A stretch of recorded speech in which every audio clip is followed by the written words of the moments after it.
Hey everyone, generic 1990s man here, back again, and it's 1994 in Japan, yet another year of drama, entertainment, and innovation in the land of the rising sun. A noodle soup turned into a theme park? Check. One of the biggest heists in Japanese history? Check.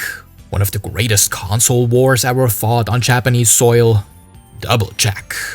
Japan quietly changing the digital world forever without even realizing it, plus all the games, movies, and anime you could ever wish for. That and much more is waiting for you if you decide to stick around. Hey, my name is Aniki, and you're watching Timeline Japan. 1990s. Would you like this and many other of my videos ad-free? Then head on over to the Patreon page right here and support the channel if you feel like I've earned it. If you'd rather do it without spending a single yen, then liking and subscribing goes a very, very long way. My most sincere arigato to you, my friend. And now, without wasting another second of your precious time, 1994. Ikimashou. Let's do this. Year 5 of the 1990s in Japan kicked off with the debut of the country's most famous teenage detective, who also happens to stand at a towering 1 meter tall. On January 19th, a little story called Meitantei Konan made its first appearance in that week's issue of Weekly Shonen Sunday. Known outside Japan as Detective Conan or Case Closed, the series follows Kudo Shinichi, a 17-year-old high school prodigy detective who, while on a date, sticks his nose a little too deep into the business of a criminal organization. Because this is Japanese fiction we're talking about here, the consequence of that decision isn't a stern warning or a light beating, but an experimental drug that shrinks him to the size of an elementary school student. His mind, however, as he is quick to remind us over and over again, remains that of a brilliant 17-year-old detective. So pocket-sized, he continues solving crimes. A lot of crimes, because despite Japan's notoriously low crime rate, a murder somehow materializes out of thin air every single time this kid steps outside. And it is brilliant. Created by then 30-year-old up-and-coming manga artist Aoyama Gosho, Meitantei Konan draws heavily from the works of Arthur Conan Doyle and Japanese mystery author Edogawa Ranpo, inspiration it wears very openly on its sleeve, mixes in a healthy dose of Agatha Christie-esque whodunit plotting. The result, one of the most genuinely suspenseful and flat-out addictive stories ever produced in the manga medium. Originally conceived as a short-term project by Aoyama, Meitantei Konan became spectacularly, defiantly long-term. As of the making of this video, it has spawned over 100 collected volumes that sold close to 300 million units worldwide, making it one of the top 5 best-selling manga series of all time. Then there's the anime adaptation, which began in 1996 and is still running today. 29 theatrical films, all of which are, as far as I can tell, absolute bangers. In short, Meitantei Konan is a cornerstone of manga and anime, one of the greatest and longest-running projects in Japanese entertainment history, and the life's work of a man who has somehow, for 30+ years, continued to devise the most fiendishly creative murder cases and solutions the mystery genre has ever seen. Only one truth prevails, and long may it keep prevailing. What also prevailed was one of the most uniquely brilliant concepts for a museum ever devised. On March the 6th, the Shin-Yokohama Ramen Museum, known affectionately as the Rahaku, opened its doors, becoming the world's first food-themed amusement park. And if you're going to build an entire entertainment complex around a single dish, then Japan's favorite noodle soup is probably a pretty excellent place to start. The concept behind the Rahaku was simple but genuinely inspired. Create a place where visitors could eat ramen from across all of Japan without having to set foot on a plane. An idea I can get fully behind. But to bring that vision to life, the creators did something that feels very on brand for this series. They sent people back in time, recreating the streetscape and atmosphere of 1958 in extraordinary detail. But why 1958 specifically, you ask? Well, that was the year Nissin Foods launched Chicken Ramen, and the world's first instant ramen, which I probably don't have to tell you was an absolute watershed moment in Japanese history. But 1958 was also a year right in the heart of the Showa era that plenty of Japanese people carried deep nostalgia for. Food and nostalgia, now that is a winning combination. 8 ramen shops lined the meticulously recreated 50s-era streets on opening day, each representing a different regional style. The staff, they are not simply employees, they are residents of the town. Because if you're going to commit to a concept, you might as well go all the way, right? But beyond the eating, and there's a lot of eating to be done here, visitors can also learn about ramen history at the built-in museum, or even have a go at making it themselves. A delicious, deeply Japanese, wonderfully eccentric little paradise, born in the Kanto region's greatest port city in the spring of 1994. Game of the Year.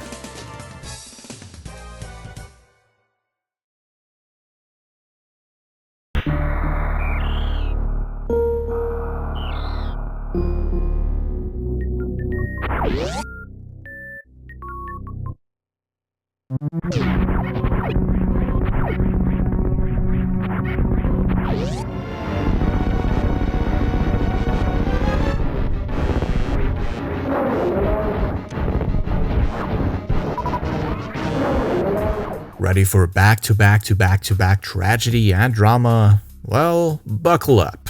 We start on April 26th in Nagoya with the catastrophic crash of China Airlines Flight 140. The Airbus A300's journey from Chiang Kai-shek International Airport in Taipei to Nagoya had been entirely routine, uneventful right up until the plane's final approach just 5.5 kilometers from the runway. And that was where the fatal mistake happened. The co-pilot accidentally activated the takeoff go-around setting, triggering the autopilot to pitch the aircraft upward rather than continue descending. Instinctively, the crew attempted to correct manually, which caused an aerodynamic stall and the plane to come down. 264 of the 271 people on board died, only 7 survived. That day, China Airlines Flight 140 left a grim set of records in its wake. It was the single deadliest accident in China Airlines history, the deadliest aviation disaster on Japanese soil since JAL Flight 123 in 1985, and the 3rd deadliest crash ever involving an Airbus A300. But what makes it especially haunting in hindsight is the fact that a software update already existed that could potentially have prevented it, one that would have allowed the pilot's instinctive forward movement of the yoke to automatically disengage the fatal setting that had been triggered by accident. China Airlines, however, had assessed the update as non-urgent and elected not to install it for the time being, and more than 200 people had to pay for that decision with their lives. That is a devastating reminder that in aviation, even the smallest choices can carry the most catastrophic of consequences, and that a firmware update is never ever just a firmware update. Then, 2 months later, disaster struck again, but this time entirely by design. On June 27th, a quiet residential neighborhood in Nagano Prefecture became the site of one of the most pivotal attacks in Japan's modern history, the Matsumoto Sarin attack. At 10:40 p.m. that evening, a group of individuals released sarin gas from a converted refrigerator truck parked in a lot of a 3-story apartment building in the city of Matsumoto. The effects were immediate and lethal. Within an hour, hundreds of people who had been exposed to the toxic, pungent cloud were flooding into nearby hospitals. Severe eye pain, nausea, paralysis of the limbs, those were among the less catastrophic symptoms suffered by the more than 500 people who required treatment, because others were far less fortunate. 5 people were found dead inside the target building, 2 more died at the hospital shortly after, and an 8th victim, left in a coma by the attack, only passed away 14 years later in 2008. It was an attack as evil as it was meticulously planned, and a grim world first. The first use of a chemical weapon against civilians in a country not at war. For almost a year, the perpetrators remained unidentified, until it emerged that the attack had been carried out by a doomsday cult called Omu Shinrikyo. Their actual targets were 3 judges who lived in the building and who were about to rule against the cult in a real estate lawsuit. In the end, all 3 judges survived, which means that everything almost Shinrikyo achieved that night was injuring more than 500 innocent people and killing 8 of them for absolutely nothing. The Matsumoto Sarin attack was shocking, unprecedented, and devastating. It was not, as it turned out, the last time that almost Shinrikyo would make the news, because the only reason they were eventually connected to the Matsumoto Sarin attack at all was because by that point, they were already deep into planning something far deadlier. More on that in 1995. コマーシャルタイムです。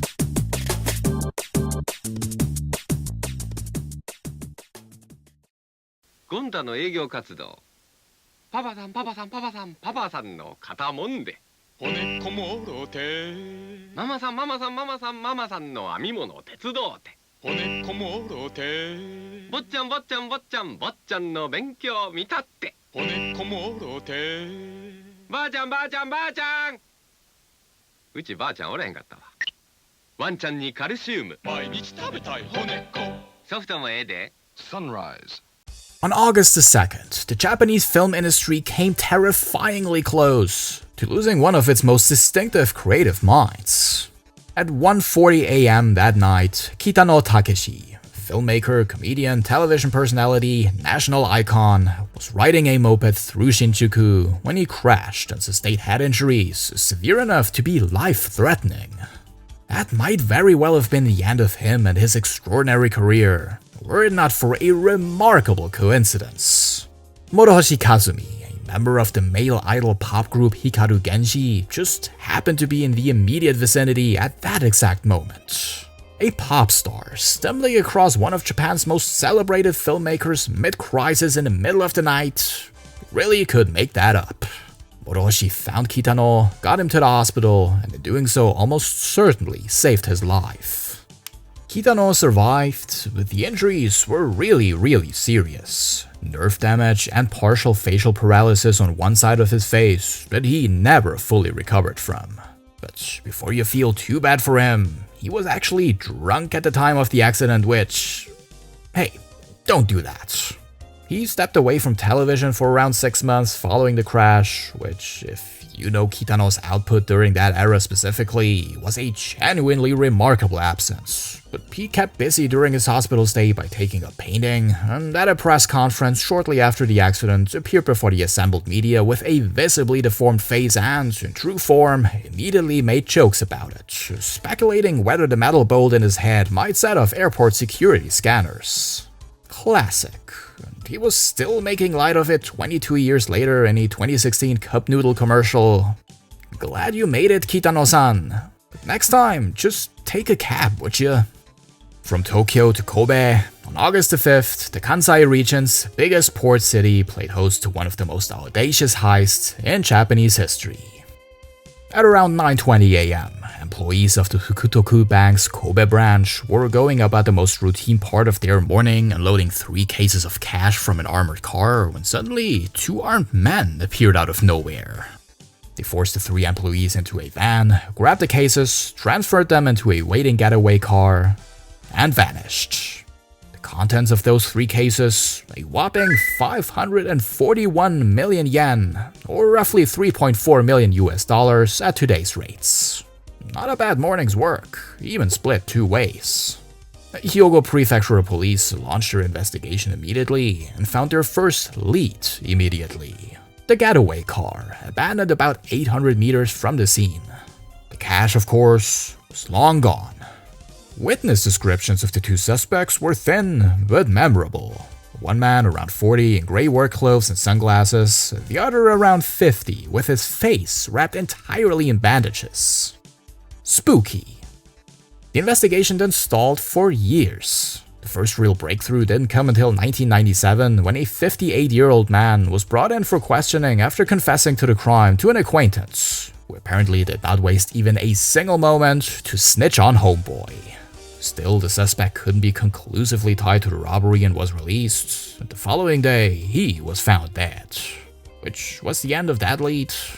Then in 1998, a former Yakuza member from Shizuoka emerged as the primary suspect. Banknotes he'd passed on to an associate for laundering matched serial numbers from the stolen cash exactly, and he'd also made multiple trips to South Korea, smuggling around 30 million yen there, which also brought Interpol into the picture.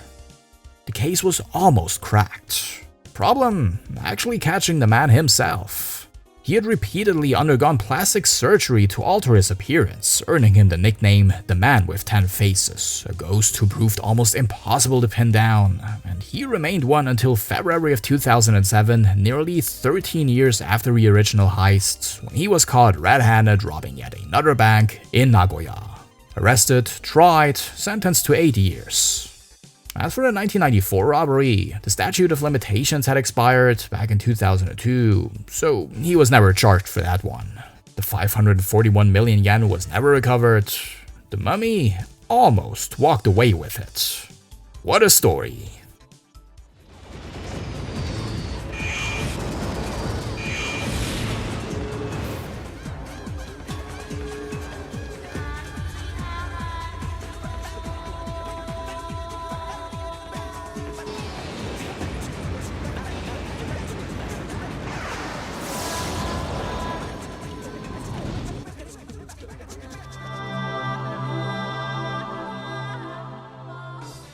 Changing the digital future forever without even realizing it?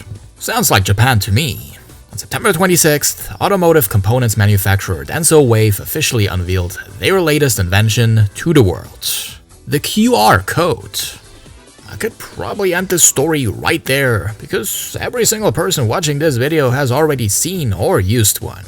I know you did, because I used one to beg for Patreon money within the first 60 seconds of this very video. But stopping there would be doing the backstory a bit of a disservice, because it is genuinely a great one. And the man behind the QR code was this guy, Hara Masahiro, a developer at Denso, which itself is a Toyota subsidiary, whose mission was ambitious in the most quietly revolutionary way. Replace the barcode. Workers at Toyota's manufacturing plants despised barcodes. Difficult to scan, limited in the amount of data they could store, vulnerable to dirt and scratching. All of those things Hara set out to fix. The solution came to him not in a lab or on a whiteboard, but on his lunch break while playing the traditional board game of Go. Looking at the grid of the board, he had a true light bulb moment. This was the structure he was looking for. He and his team went to work. The result was a code that could store dramatically more information, scan from any angle, and remain readable even when partially damaged. Initially, Hara wanted to call it the QT or Quick Tag code, but that was promptly shut down by management because apparently it reminded them too much of the manga series QT Honey. And so, QR or Quick Response it was. The new code was an immediate hit on the factory floor and quickly became the industry standard across Japanese automotive manufacturing. From there, its potential beyond the factory became impossible to ignore. Boarding passes in the 2000s, payment systems, restaurant menus, entire websites, and eventually a permanent fixture in the pocket of virtually every human being on Earth. Frankly, one of the greatest Japanese inventions of the 1990s, born from a lunch break and a 2,500-year-old Chinese board game. The things that these two nations could achieve if they ever properly got along. Well, at least a little dose of that much-needed Asian friendship spirit did arrive in Japan shortly after though, when Hiroshima had the honor of hosting the 12th Summer Asian Games. Think of the Asian Games as the Olympics, but without those pesky Westerners, basically. For 2 weeks, 6,828 athletes from 42 different countries made Hiroshima their temporary home, competing across 34 sports, including the game's debut of both baseball and karate. Took you long enough. Highlights included the newly independent Uzbekistan's football team pulling off a stunning upset victory over giants China in the final to claim the gold, and Japan's basketball team, perhaps energized by the recent debut of a certain basketball anime, squeaking out a narrow bronze medal win over the Philippines. The gold in basketball went to China, which was far from the most surprising result of the games, because the Chinese dominated comprehensively, claiming 266 medals, including 126 gold, and that was after 11 of their athletes had already been stripped of medals following a doping scandal. Frankly, offensive performance by any measure. Hiroshima was chosen as the host city specifically because 1994 was just 1 year shy of the 50th anniversary of the atomic bombing, making it a deeply meaningful choice for an Asian Games event, which was themed around promoting peace and harmony among Asian countries. Everything from the opening ceremony to the event's mascots reflected that message, but whether or not showing up juiced out of your mind contributes to the spirit of Asian harmony, that is a question I'll leave entirely to you. But still, it did stop the 1994 Asian Games from being a resounding success. And while Japan's gold medal count at those same games placed him a somewhat humbling 3rd overall, a far more prestigious honor was already on its way.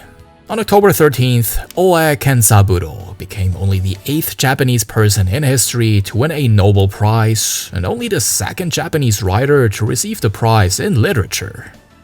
By 1994, Oe had been producing raw, visceral, deeply personal fiction for decades. His breakthrough story Shiku in 1958, the landmark A Personal Matter in 1964, The Silent Cry in 1967. His work was always unflinching, and often sharply critical of the very society that he'd grown up in. A lifelong opponent of the Japanese imperial system, he had been publicly saying so since his school days and never once softened his position, a consistency that also extended to the Nobel Prize itself. In the aftermath of his win, Oe was offered the Order of Culture, one of Japan's highest civilian honors, and turned it down flat. His reasoning? Simple and characteristically direct. The order is bestowed by the emperor, and he did not recognize any authority higher than democracy. The decision earned him some threats from those who disagreed, but regardless, the sweet Nobel Prize was all his to take home, an honor bestowed upon him for being a writer who, and I quote, with poetic force creates an imagined world where life and myth condense to form a disconcerting picture of the human predicament today. Right on. コマーシャルタイムです。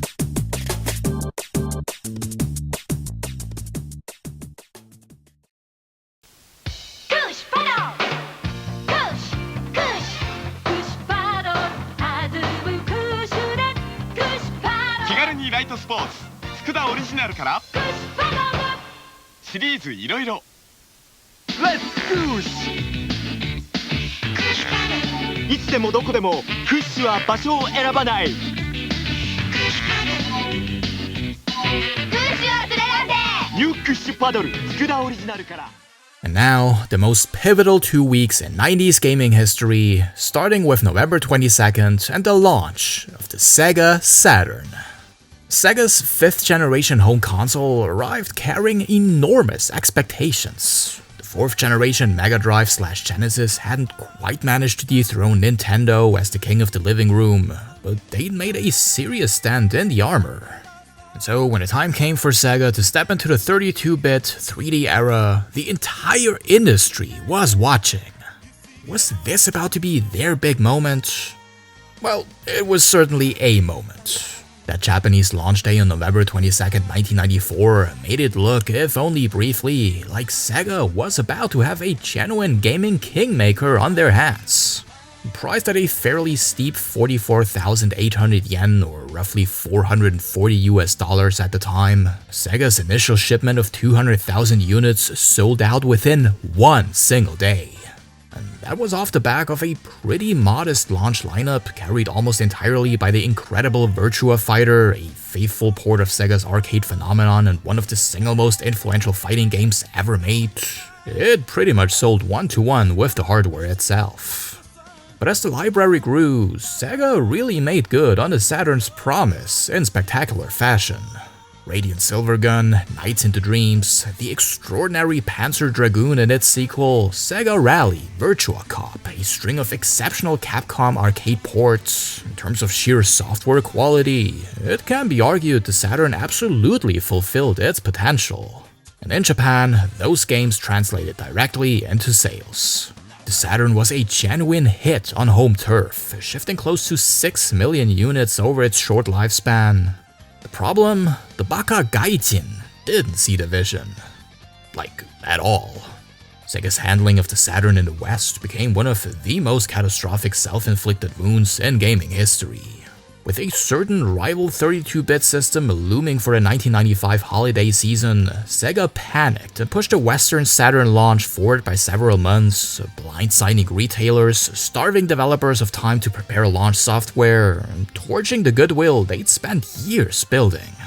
Then, Sonic Extreme, intended as Sonic's triumphant leap into the third dimension and by far the Saturn's most anticipated title in the West, was cancelled after roughly 2 years of development. Many still consider it the final nail in the coffin.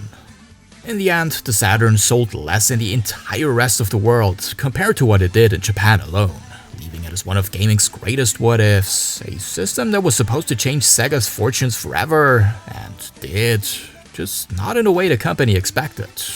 In Japan though, the story is entirely different. Over there, the Saturn is remembered fondly, warmly as a system that delivered and sold well and left a lasting mark. And for a brief, glorious moment, at least on Japanese soil, it even managed to outsell one of the most beloved gaming systems ever made, because its biggest rival was about to arrive less than 2 weeks later. Because December 3rd was the day Japan's biggest electronics manufacturer decided to enter the gaming industry and change it forever. Ladies and gentlemen, the Sony PlayStation.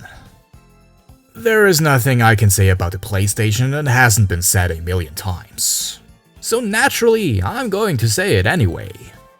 The PlayStation actually traces its origins back to a failed collaboration between Sony and Nintendo on a CD-ROM add-on for the Super Famicom, a project that collapsed spectacularly, leaving Sony with fully developed technology and absolutely nowhere to put it. Their response? Fine, we'll do it ourselves. The system was developed internally by a team led by Kutaragi Ken, a Sony engineer who had become fascinated with gaming after watching his daughter play on Nintendo's Famicom, and designed around a clear set of priorities. 3D polygon graphics, high-quality audio and visuals, all delivered on a fast-growing CD format that Sony itself had helped develop. Yeah, physical media and actual ownership of the things that you buy with your hard-earned money? Remember that, Sony? But of course, capable hardware and shiny discs alone do not a game console sell. Software does. Sony entered gaming with virtually zero experience making games. So they made a decision that would prove to be one of the shrewdest in the history of the industry. Go after third-party developers hard. As it turned out, a significant portion of the development community was quietly fed up with how Nintendo treated external studios. That's where Sony swooped in and offered a considerably more welcoming alternative. One by one, major players signed on. Namco and Konami were among the first. By the time the PlayStation hit Japanese shelves in late 1994, those relationships were already producing serious results. The big launch title was Namco's Ridge Racer, a game that became almost synonymous with the system in its earliest days. But Ridge Racer was just the beginning of a library that would go on to become one of the greatest a gaming platform has ever assembled. Metal Gear Solid, Gran Turismo, Resident Evil, Castlevania Symphony of the Night, Final Fantasy VII. That great little brick went extraordinarily hard, and it did so while reshaping the entire industry around it, bringing gaming to a more mature, more serious demographic, establishing the CD as the dominant medium for game delivery, introducing the world to dual analog sticks, a standard that has barely changed since. Most significantly, doing something that hadn't happened since the Famicom launched more than a decade earlier, dethroning Nintendo. Because unlike the Saturn, the PlayStation performed everywhere. Japan, Europe, North America. It sold and it kept selling, remaining on the market for 11 entire years and becoming the first video game console in history to surpass 100 million units sold. It was the beginning of a story of gaming dominance by Sony and the PlayStation brand that, with a few minor stumbles along the way, has only grown in the 30+ years since. A watershed moment for Sony, for Japanese gaming, for the entertainment industry at large, and most importantly, for the players who still count the original PlayStation among the greatest pieces of gaming hardware ever made. Those really were the days. And with the future of gaming well and truly secured, Japan was ready to slide straight into 1995. Bye-bye. And what a year that is going to be. But before I send you off to dive back into that sweet PS1 library, which honestly I'm very tempted to do so myself right now, let me just give a well-earned shout out to all these incredible Patreon supporters, including the Hockey Gentleman, Sachsenfuchs, D-Fox, Saikajo, Khalid Lepta, Xowiabu, Tricoat, Kevin Hickson, Buns, Journeyman351, RK0, Michael Smith, Hajimeno James, Utku Hussein Kaya, Steve Matsui, Hai Painen, Javier Sodavia, Midnight Channel, Turam, Maruinu, Boo Boo Cakes, Chris Scott, Mickey Cox, Michael Wagner, CJ and Mary, Cats and Soup, Chart B-Man, Ben Harradine, White Gilden, Sierra DC, T-Bird, Metal Mama, Ian Farmer, Chris Wallace, JR Horse, Hideo Kono, Guillaume Clement y Garcia, Ilya Kuznirovic, Jay-Z, Quintet, Microhex, Jules Schönefuß, Tarmanel, Kita Kitsune Northern Fox, and Joe Peacock. To all of you and everyone else who tuned in for 1994, I guess I'll see you next year. じゃあ、またね。